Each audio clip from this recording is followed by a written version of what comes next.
तो दिल्ली का जो था ये ब्रांड को अमनदीप ढाला है, उसके बाद आपका ये दीवान स्पिरिट वाला, इंडो स्पिरिट, महादेव वाले पैसे तुमने क्या बताया था? आप बता ही रहे थे कि दे ही रहे थे। देखो जी, हाँ। पैसा है।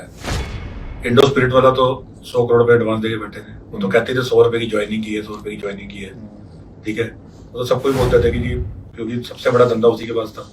अब 100 रुपए की ज्वाइनिंग में भी एक ये भी ब्लैक और व्हाइट करने का धंधा है। तो आप 100 रुपए आज किसी को एडवांस में दे दो, कैश आपको, मैं मेरे घर में कैश पड़ा, मैंने किसी को 100 रुपए एडवांस में दे दिया, अब वापस आने मेरे पास सारे व्हाइट में। ये तो कैश व्हाइट टू ब्लैक की कन्वर्जन भी होगी जिस जो कैश दे रहा है, क्योंकि अगर मेरे पास कैश पड़ा, मैंने आपको एडवांस दे दिया, अब आप मेरे को व्हाइट में वापस आता रहेगा। फिक्स धंधा, फिक्स मार्जिन दे दिया। उसके बाद अमन ढल 60-70 करोड़ रुपए जो मार्केट में है, उसने अमन ढल ने दिए 60 करोड़ में। सारे बोलते, क्योंकि हर आदमी बोलता था ना कि हमें भी धंधा दे दो, वो बोलते थे इतने रुपए देने हैं, किसी को पैसे देने की हिम्मत ही नहीं है। अब हमारे पास कहां से आएंगे पैसे इतने?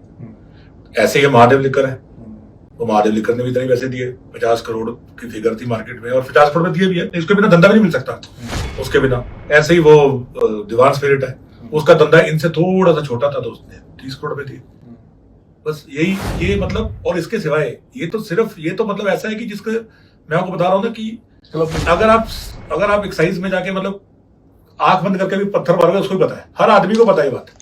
मतलब इसमें तो कुछ है ही नहीं है, मतलब ये तो मतलब नॉर्मल इंफॉर्मेशन, मतलब ऐसा मतलब तो कभी सुना ही नहीं था कि ऐसा कभी हुआ है आज तक। अमन ढल तो पंजाब में ही होगी। अमन ढल और एक अनंत वाइन्स, 2 आदमियों को 10,000 करोड़ रुपए का धंधा, 2 आदमी कैसे दे दिया जी?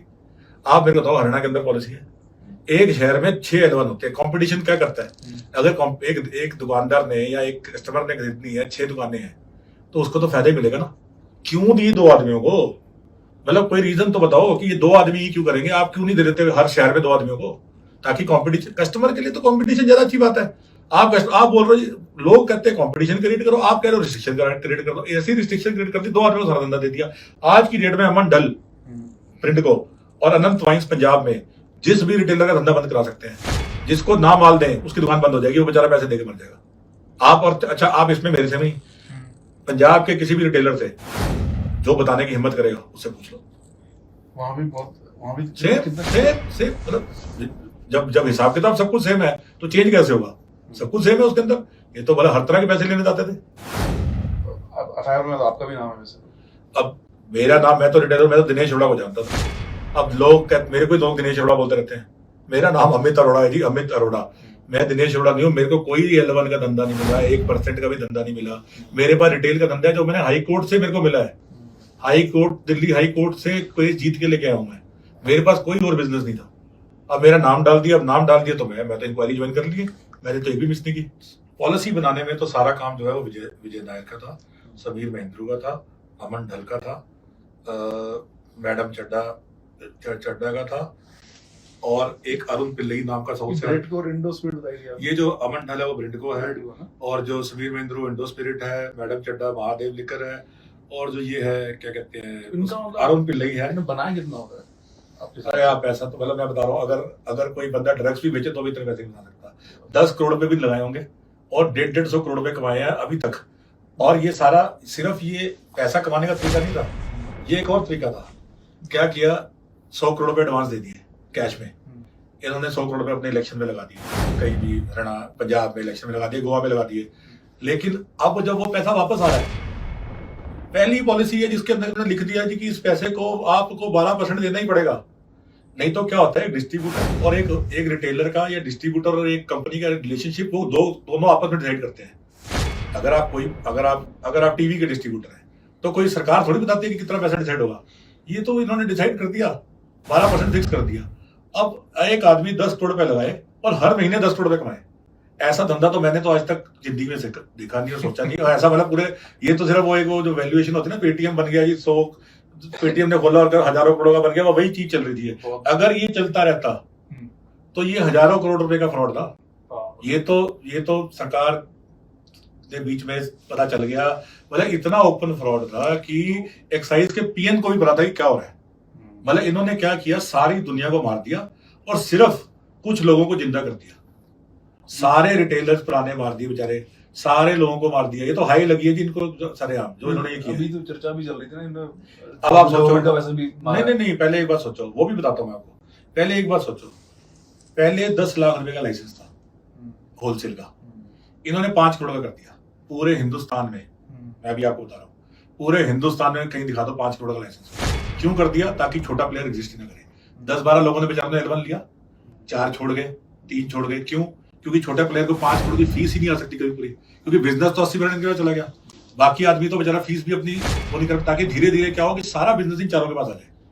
बेसिकली प्लान तो यही था कि सारा बिजनेस इन चारों के पास है। पूरा दिल्ली का बिजनेस जो 15,000 करोड़ रुपए की टर्नओवर का बिजनेस है, वो सारा बिजनेस इन चारों के पास आ जाए।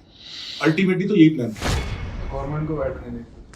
गवर्नमेंट ने तो और इन्होंने क्या किया, क्योंकि इनको पैसे सिर्फ इनको किसी रिटेलर से पैसे नहीं मिल रहे थे, इनको पैसे मिल रहे थे होलसेल से। ये चाहते थे बहुत सारी होलसेल हो। बहुत सारी होलसेल कैसे होगी? जैसे बाकी स्टेट्स ना, हरियाणा में, बाकी स्टेट्स में कोटा फिक्स हो जाता है कि आपने मैंने बिड की, फीस दी 200 करोड़ रुपए की, तो 200 करोड़ रुपए तक की एक्साइज का कोटा फिक्स है। उसके ऊपर अगर मैं दारू खरीदता हूँ तो मेरे को फिर से पूरी एक्साइज 165% की एक्साइज देनी पड़ती है। सॉरी, इन्होंने यहाँ पे क्या किया, जितनी मर्जी बेचो, कुछ कोई कोटा नहीं, 1 रुपया 1% लगेगा। इससे क्या हुआ, ये जो गुजरात का शोर मच रहा है ना, ये गुजरात में दारू कहां से गई है? ये गुजरात में दारू दिल्ली से जा रही है। दिल्ली से? दिल्ली के अंदर क्या है, आप एक सिंपल सी बात है जी, आप एक एनालिसिस कर लो, ऐसी कौन सी मार्केट बन गई दिल्ली के अंदर, ऐसा कौन सा बम फट गया दिल्ली में कि एकदम से जहां बेटी बिकती थी 4 लाख 5 लाख महीने की, वहां बिक रही 15 लाख। ये सारे के सारे अगर ये एनालिसिस, अगर ये इस चीज को अंदर जाए तो ये जो गुजरात का शोर में जाते हैं ना कि गुजरात में दारू चली, गुजरात में दारू कहां से जा रही है? गुजरात में दारू दिल्ली से जा रही है। आज दिल्ली से नहीं जा रही तो पंजाब से जा रही होगी, क्योंकि पंजाब में भी सेम पॉलिसी लागू कर दी। पंजाब का प्लान क्या है? पंजाब में भी सेम, पंजाब में इन्होंने क्या किया, 12 की का 10% कर दिया, क्योंकि शोर मच गया था 12% का, तो 12 10 कर दिया, बाकी तो सब कुछ सेम है। पंजाब में रिटेलर छोटे कर दिए। आज जहां से नहीं जा रही तो पंजाब से जा रही होगी। लेकिन ये जो दिल्ली को, ये क्या चाहते थे कि दिल्ली एक्सपोर्ट, हमारे धंधे में इसको कहते हैं एक्सपोर्ट हब बन जाए, कि भाई सारी जगह जो दिल्ली से स्मगलिंग हो, सब जगह इनको तो अपने पैसों से मतलब है ना, होलसेल के। अगर कहीं से भी जाएगी इनको तो होलसेल के पैसे मिलेंगे 6%। ये जो 12% की ये थी कमीशन, उसमें 6% का था। ये सब इन्होंने ओबराय होटल में बैठ के, लोधी होटल में बैठ के, ये जो मैंने आपको नाम बताया, अरुण पिल्लई, अनिल महेंद्रू, अमंडल, ये मैडम चड्डा, ये सब ने बैठ के पॉलिसी बनाई, ये सब ने बैठ के पॉलिसियां बनाई, और उसके बाद इन्होंने 6% का गेम खेला और सबको मार दिया। सारे L1, सिर्फ L1 के ऊपर पॉलिसी दी जा रही। सिसोदिया तो इसने बहुत बनाया सरकार ने, इनकी पार्टी। अब देखो जी, अब सिंपल सी बात है, ये कम से कम नहीं तो 3-4 हजार करोड़ की तो ये होलसेल पे प्राइस पे कर गए। उसके अंदर मरे भी 300-400-500 करोड़ का तो बना ही लिया होगा। बाकी तो अब उसके सिवाय क्या किया भाई, इतना तो सबको, इतना तो मतलब कॉमन सेंस की बात है, इसमें तो कुछ है ही नहीं है।